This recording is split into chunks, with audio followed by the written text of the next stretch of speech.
Hello everyone. Today I will be discussing communication. Communication is very important. I like to say it makes the world go around, but it is also a complex process. In the past years, there have been many models created to simplify and provide a visual representation of the process. In the textbook, there were three models discussed: transmission model, transactional model, and the interaction model. As you can see, I have created my own model. I think my model is intermediate to the transmission model and interaction model because it does show some various aspects of communication encounter for both models. However, it will appear that my model will resemble the interaction model more because it illustrates more interactive two-way process and feedback.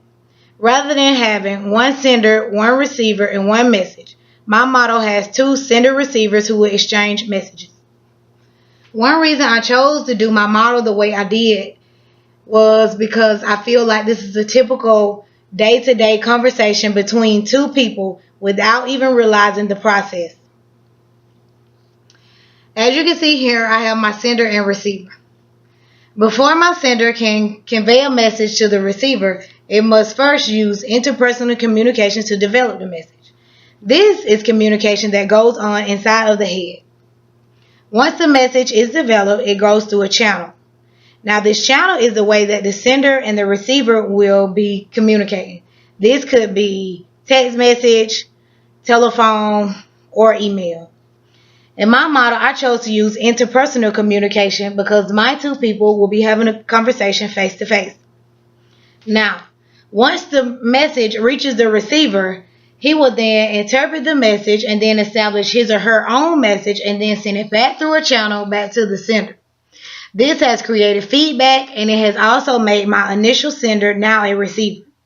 So, when there's an ongoing conversation, these two people can play a dual role as sender-receiver and receiver-sender.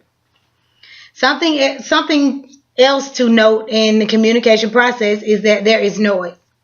This noise could be physical, which could be people in the background talking or birds chirping, or this could be psychological, something that plays on in the head, maybe emotions or feelings or thought.